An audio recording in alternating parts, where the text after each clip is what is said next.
The text came at 6:47 p.m. on a Tuesday. Wire me $2,000 by tonight, or I'm telling everyone your secret. I stared at my phone, standing in my kitchen with leftover Chinese food getting cold on the counter. The message was from my brother, Ryan. No. Hey. No. Please. No explanation. Just a demand with a thread attached. My secret. The one I'd kept for 7 years. The one Ryan had discovered 3 months ago, and had been holding over my head like a sword. $2,000. By tonight. The thing about having a brother like Ryan is that you spend your whole life making excuses for him. He's stressed. He's going through something. He didn't mean it. Except he always means it. I'm Carter. I'm 31. I work as an IT contractor for small businesses. It pays okay.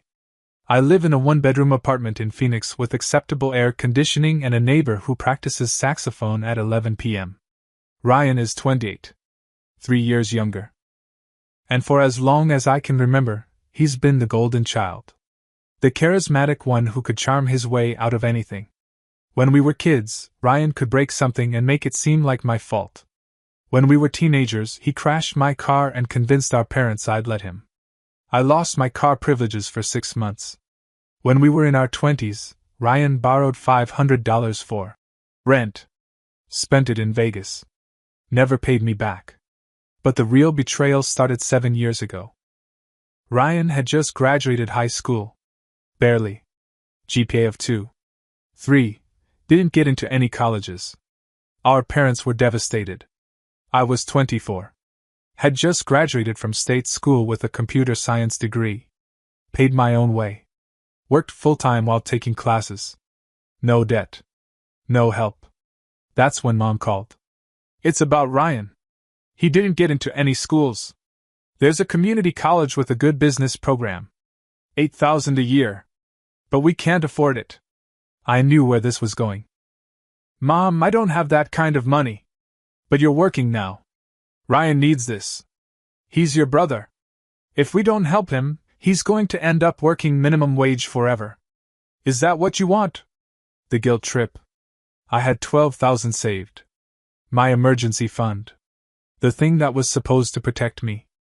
I can help with some of it, I said. That's how it started. First year, $8,000. Books, $600.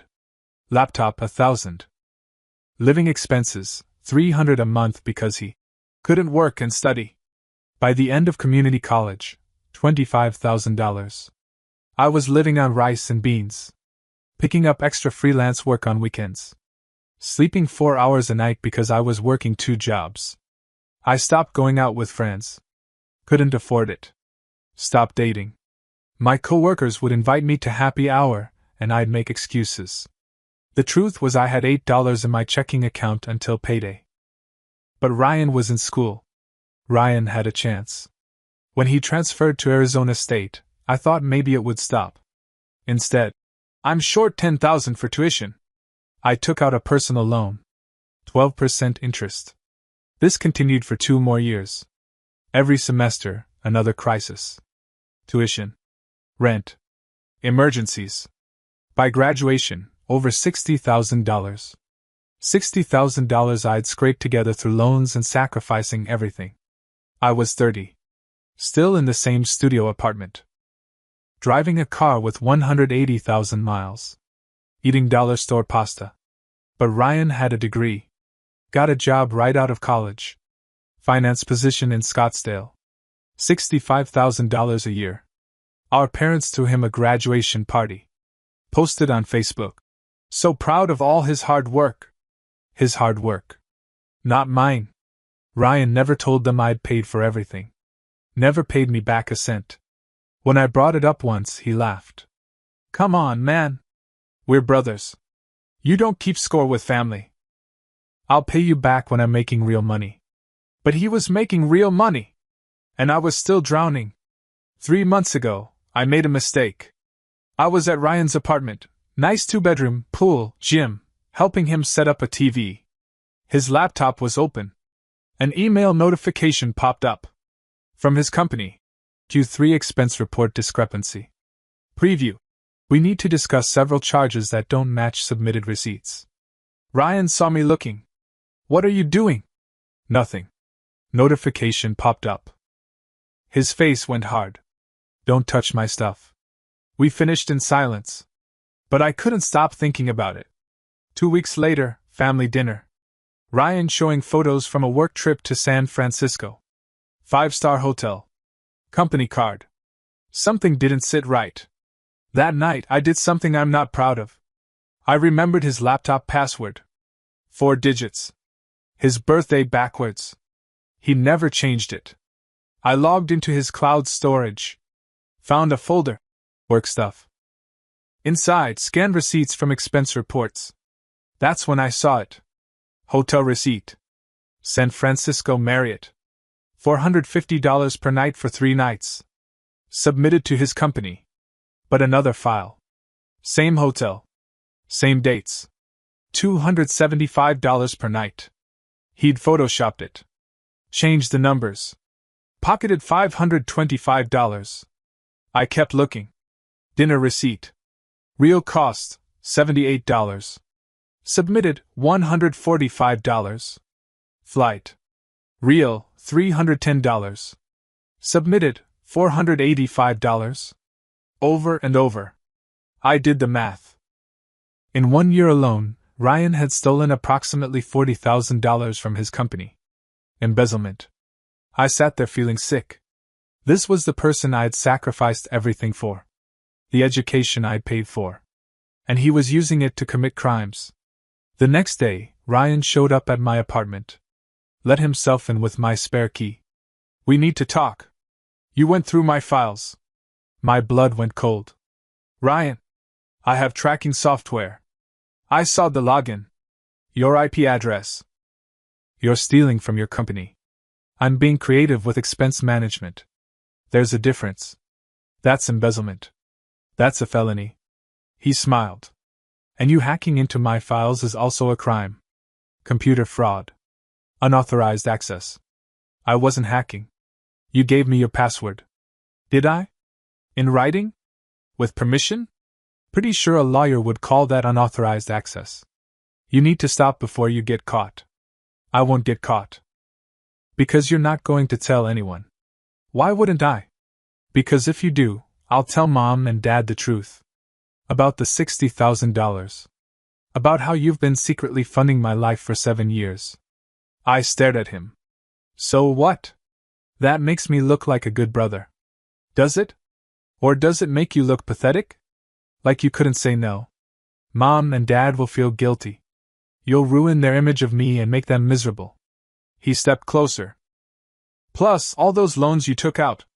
The IRS might have questions. Was it a gift? A loan? Did you pay taxes? Because I didn't report it as income. If this comes out, we both have problems. Except I have money for a lawyer. Do you? My mouth went dry. So here's what's happening. You forget what you saw. I handle my business. We all live happily ever after. Got it? He patted my shoulder. Good talk, bro. And he left. That was 3 months ago. Since then, Ryan occasionally reminded me. Little comments at family dinners. Be a shame if Mom found out about college. Hope you've been keeping good tax records. And now this text. Wire me $2,000 by tonight, or I'm telling everyone your secret. $2,000.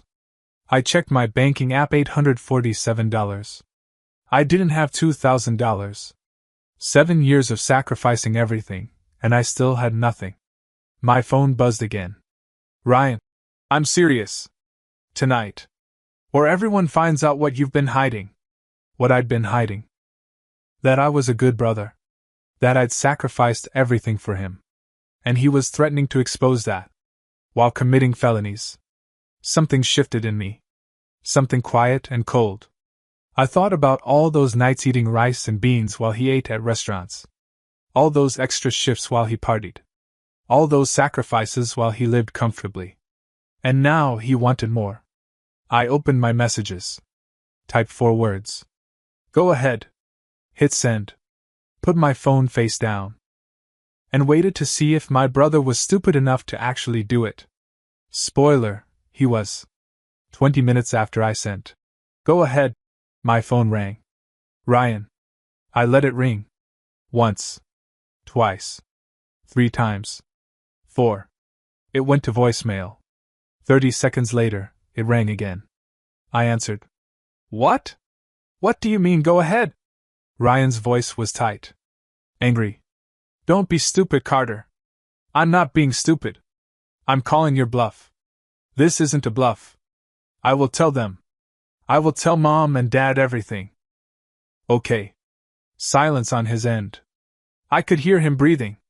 You think I won't do it? I think you'll do whatever you want, Ryan. You always do. Carter, don't make me. Make you what? Tell the truth? That I paid for your college? That I sacrificed everything so you could have a degree? Go ahead. Tell them. You'll regret this. Maybe. But I'm done paying you to keep quiet about me being a good brother. I hung up. My hands were shaking. Not from fear. From something else. Something that felt like 7 years of weight starting to lift. My phone buzzed. A text. Ryan. Last chance. Wire the money or I'm sending a message to the family group chat right now. I put my phone on the counter. Walked to my fridge. Grabbed a beer. Opened it. Took a long drink. My phone buzzed again. Ryan. Fine. You asked for this. Then, Ryan has added a message to family. I picked up my phone. Opened the family group chat. And there it was. Ryan. Hey everyone. I need to tell you something about Carter that he's been hiding for years. He's been secretly paying all my expenses since college. Tuition, rent, everything. He's broke because of it. I think he's been doing it to make me look bad, like I can't handle my own life. He's been lying to all of you, pretending to be successful when he's actually in massive debt. I thought you should know what kind of person he really is.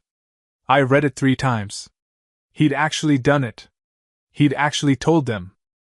But he'd twisted it. Made me the villain. Made himself the victim. Classic Ryan. The dots appeared.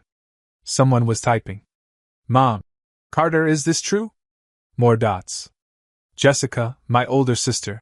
Wait, what? I'm confused. Dad. Ryan, what are you talking about? Ryan. I'm saying Carter has been controlling me financially for years. Making me feel like I owe him. It's been really unhealthy. I finally told him I need independence, and he threatened to tell everyone I'm ungrateful. I stared at my phone. Controlling him financially. Threatened him.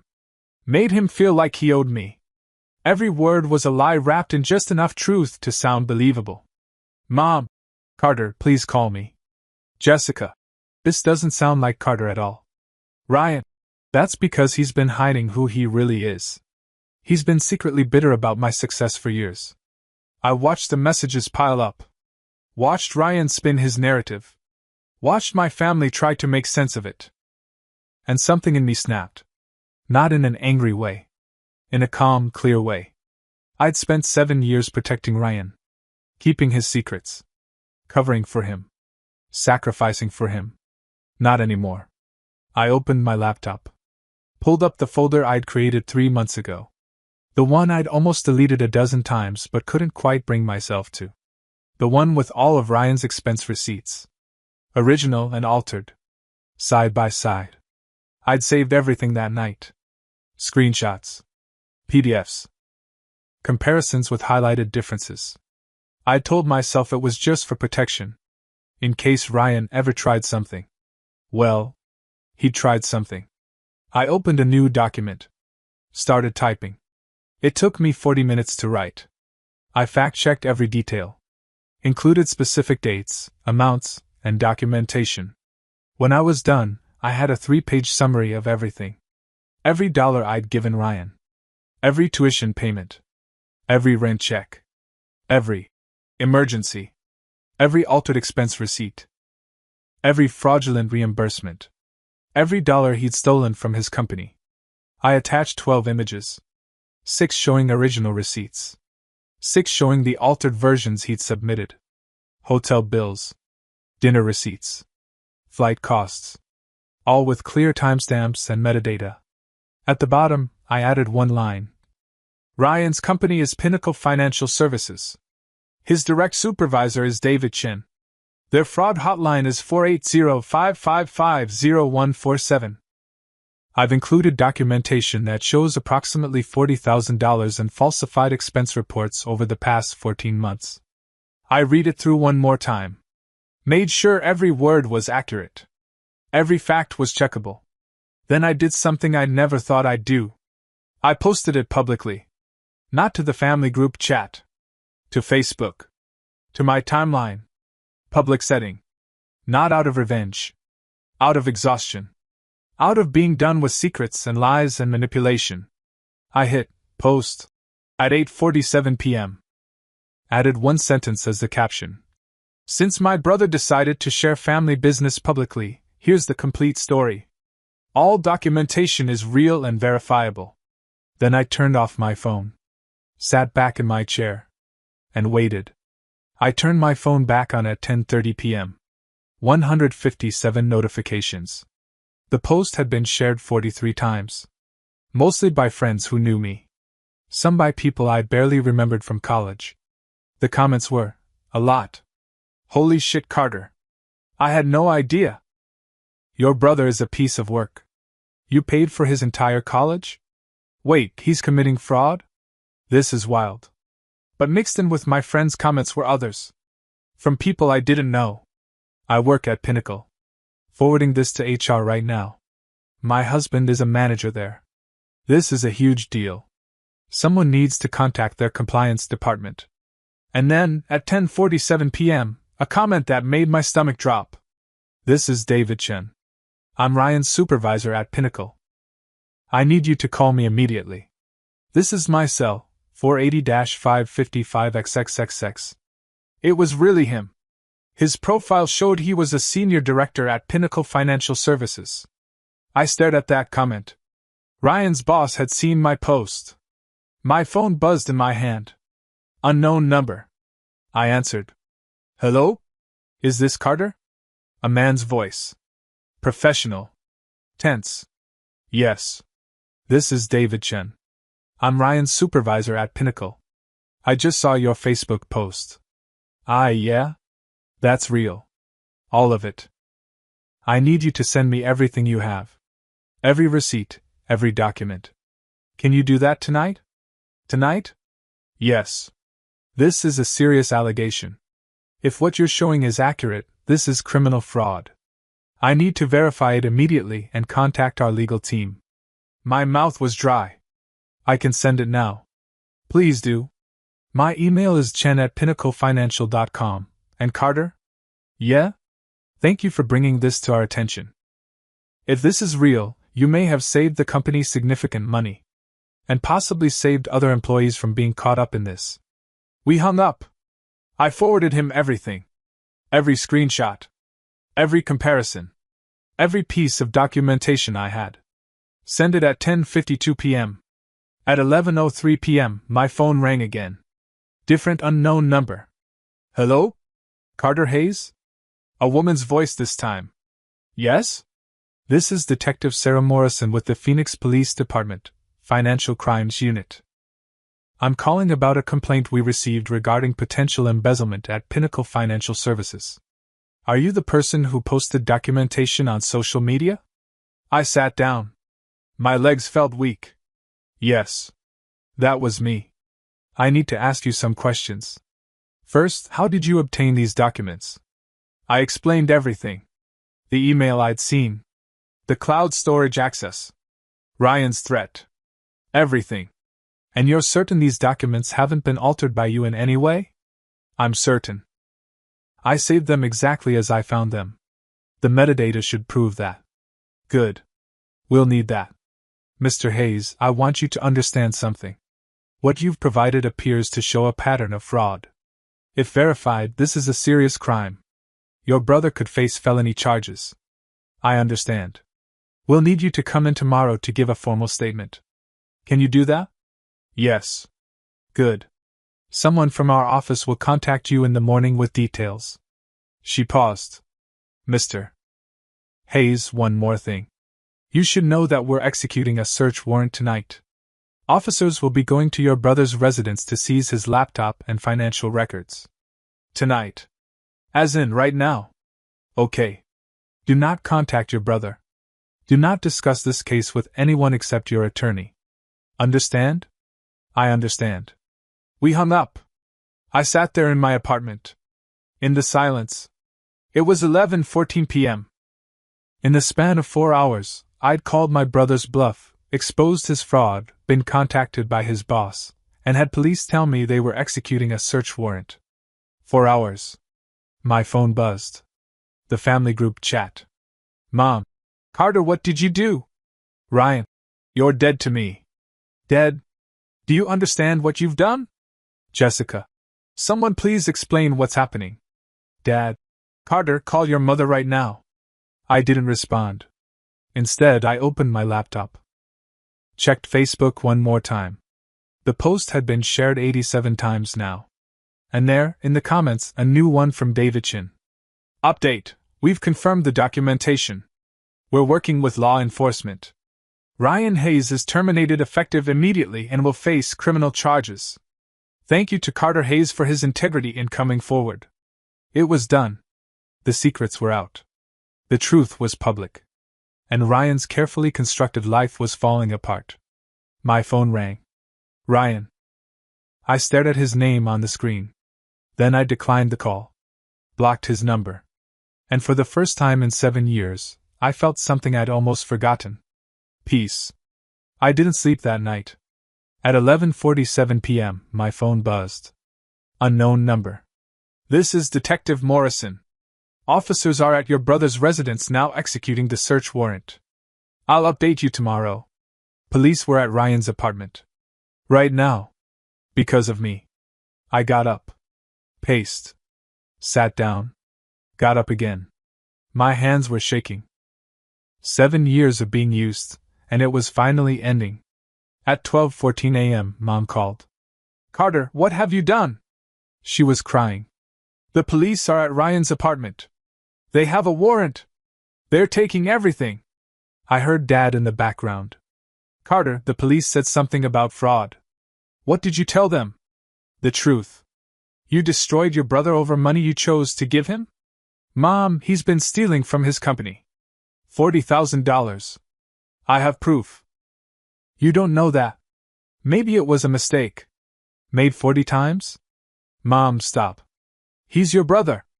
And I was his bank. For 7 years. My voice rose. I gave him everything. And he never said thank you. Never paid me back. Tonight he tried to blackmail me. Silence. He threatened to expose the fact that I was a good brother. Like that was shameful. You should have called us first. Would you have believed me? Would you have taken my side? Or found a way to make it my fault like always? That's not fair. It's exactly fair. You've made excuses for Ryan since we were kids. I'm done being quiet. Ryan made his choices. Now he lives with them. I hung up. Sat in the dark. And cried. Angry tears. Relief tears. 7 years of holding everything in. I woke up at 6:47 a.m. 43 messages in the family chat. I didn't read them. Got dressed.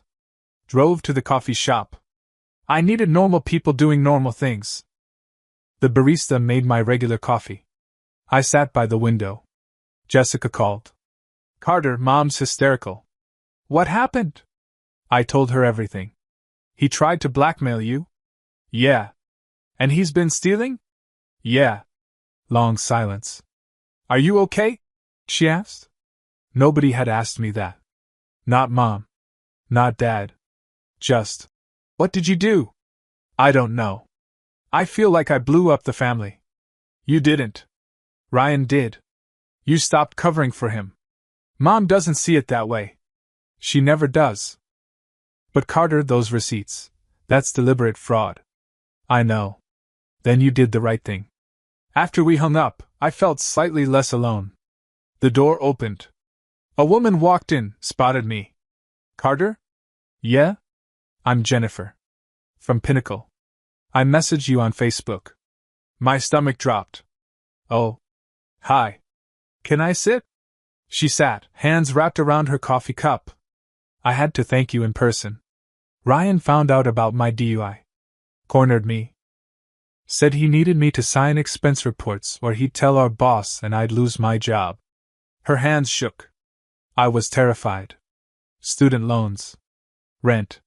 Mom's medical bills. So I signed. Then he came back with more. I felt trapped. I'm so sorry. When I saw your post, I cried. I thought nobody would believe me. But you came forward. You had proof.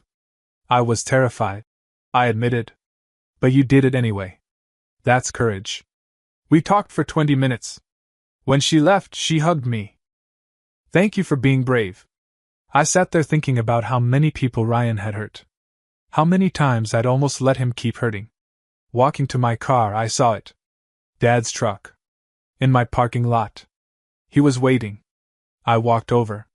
He got out. We need to talk. Your apartment. Inside, Dad looked around. He'd never visited. Not once in 2 years. Ryan called me from jail at 3 a.m. His one phone call. Do you know what that's like? No. He was crying. Said police treated him like a criminal. He is a criminal, Dad. He's your brother. He's a thief. We stood there breathing hard. He made mistakes. Bad judgment. That doesn't make him a criminal. He altered 40 expense reports. Stole $60,000. Blackmailed a coworker. That's a pattern. You could have helped him fix it quietly. Instead, you went nuclear.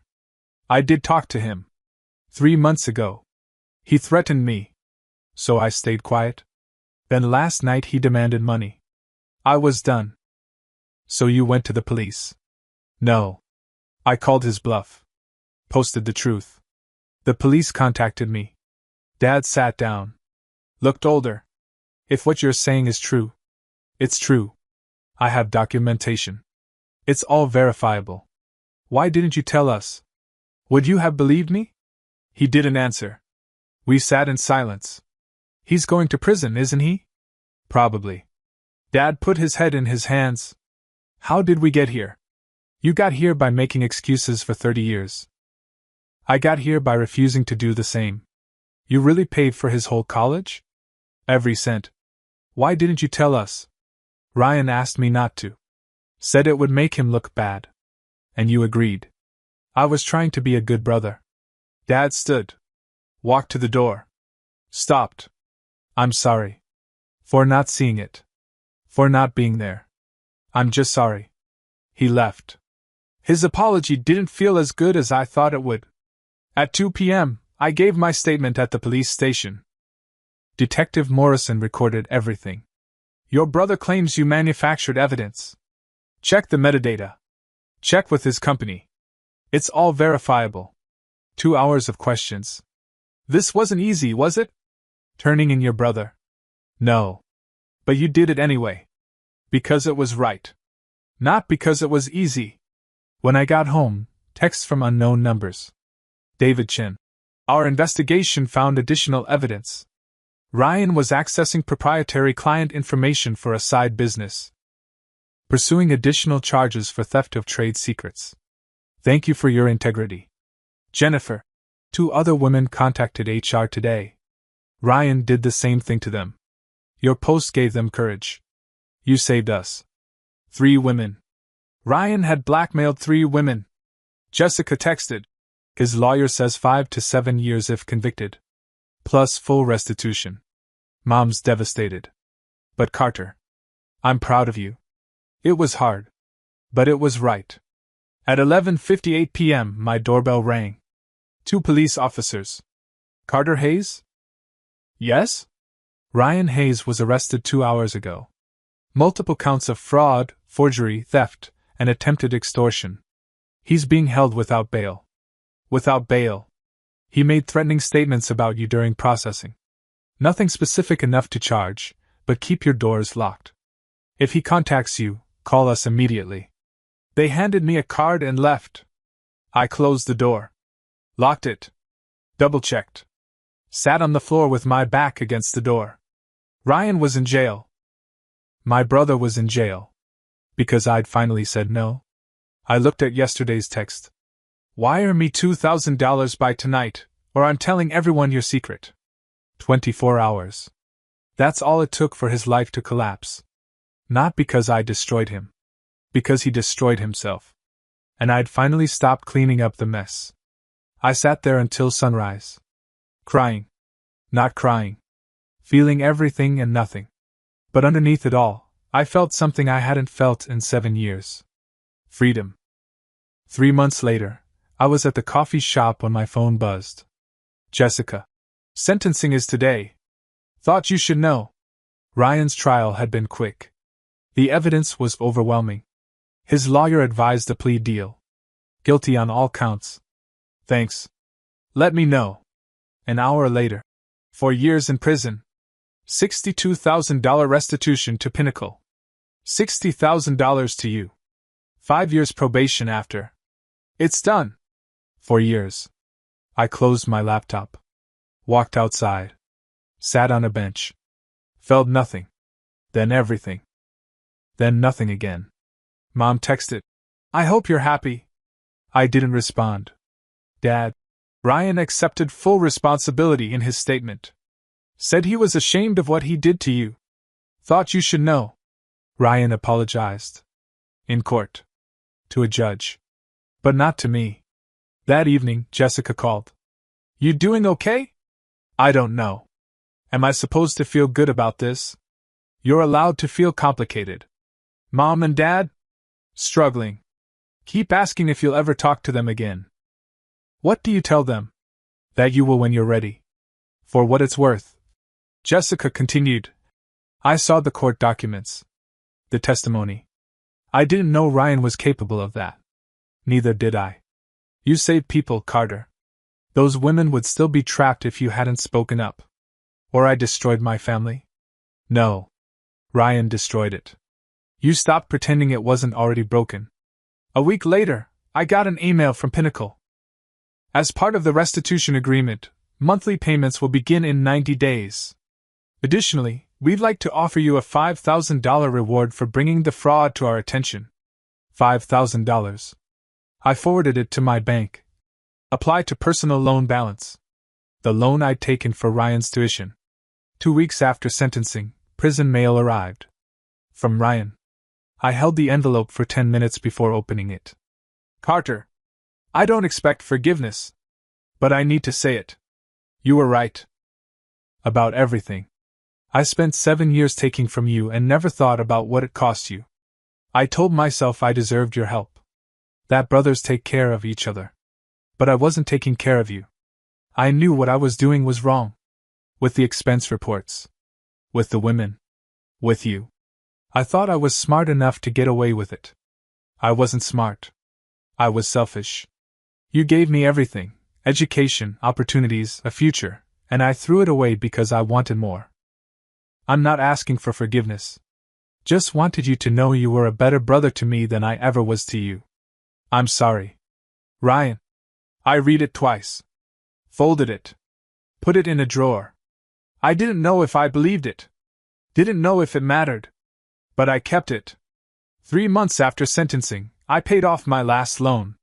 Debt-free for the first time in 7 years. I took myself to dinner. Decent restaurant. Steak and a beer. Sat alone and raised my glass. To freedom. A couple nearby smiled. Celebrating something? Yeah.